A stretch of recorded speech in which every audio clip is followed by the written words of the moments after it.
Hello, everybody. David Shuster here. The news is going from bad to worse for Donald Trump with the Epstein files.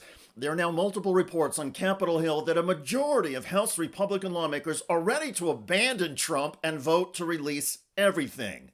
What a Republican told me, he told me that when that vote happens, it's going to be what they call a, quote, jailbreak. Right. He said you will see over 100 Republican members vote for it. Wow. Because they know that their constituents are demanding it. So it's all coming out. Several GOP lawmakers say they are now convinced the files include lewd pictures of Donald Trump with half-naked teenage girls.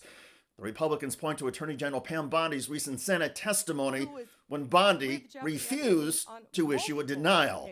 Do you know if the FBI found those photographs? Senator Whitehouse, you sit here and make salacious remarks, once again trying to slander President Trump left and right. That is not a no, and House lawmakers expect bombshells that will destroy anybody who voted to try and protect Trump.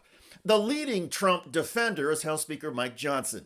Johnson has refused to swear in Democrat Adelita Grijalva, who won a special election weeks ago in Arizona, and is ready to provide the signature needed on a petition that would force a House vote on the Epstein files. She says that you're afraid of her being the 218th signer to the Epstein petition to release the files, that if she were a Republican, you would have sworn her in. What do you say? I say bless her heart. She's a representative-elect. She doesn't know how it works around here. We're going to give her the oath of office as soon as we get back to regular session. What do you say? Oh, no, it's totally condescending, patronizing, misogynistic, and really telling of where he is. I mean, I think that people can see what's happening here and his push to obstruct me getting sworn in, and why he's doing that is because I will be the 218th signer to the Epstein files. And this delay tactic, I believe he's trying to get one of the other 4 Republicans who signed on to the petition to remove their name. The 4 Republicans on the petition, along with all Democrats, are Kentucky's Thomas Massie, a co-sponsor, South Carolina's Nancy Mace, Colorado's Lauren Boebert, and Georgia's Marjorie Taylor Greene. Everyone that voted for Trump Vance, everyone was like, release the Epstein files. Right. This is not even an argument. It's not even debatable. It's not being a traitor to the president to sign my name on a Thomas Massie discharge petition to release the Epstein files. No. I am staying true to what we've always said. There needs to be transparency. So why aren't more Republicans joining the petition? Well, lawmakers say the Trump White House pressure on the GOP to block a vote has been intense. Donald Trump is reportedly freaking out over the Epstein files, and Trump continues to portray the story in stark partisan political terms. But it's really a Democrat hoax because they're trying to get people to talk about something that's totally irrelevant to the success that we've had as a nation since I've been president. We are real human beings. This is real trauma. We are tired of looking at the news and seeing Jeffrey Epstein's name and saying that this is a hoax. We are tired of it. These poor women, raped. They went in front of the biggest press conference I've ever seen in Washington and stood in front of cameras, shaking, terrified, and talked about being raped when they're 14 years old. Jesus. I mean, and there's known hundreds of them, but they think there's an estimated 1,000 or more. The victims continue to meet with House lawmakers and expect that once the vote actually happens, they will get overwhelming support. In the meantime, House Speaker Mike Johnson keeps pointing to the government shutdown for the House not going into legislative session and for the delay in Adelita Grijalva's swearing in. So I have said this repeatedly. I'm delighted to administer the oath to her as soon as we get back to legislative session. In the meantime, she can be working for her constituents. She has hired staff. I've noticed they keep doing stunt videos outside of her office, knocking on the door and pretending it's closed. It shouldn't be. She should be in there taking calls from her constituents and doing her job. No, Speaker Johnson, why don't you come over and check it out? I got keys. We have no phones, no computers. We brought in a printer because we don't have government email in order to connect to any of the services here. How am I supposed to take constituent calls and information when I don't have a government email? We don't have the capacity to tap into resources. I mean, does he know his job? By most accounts, Mike Johnson's job these days is to protect and defend Donald Trump.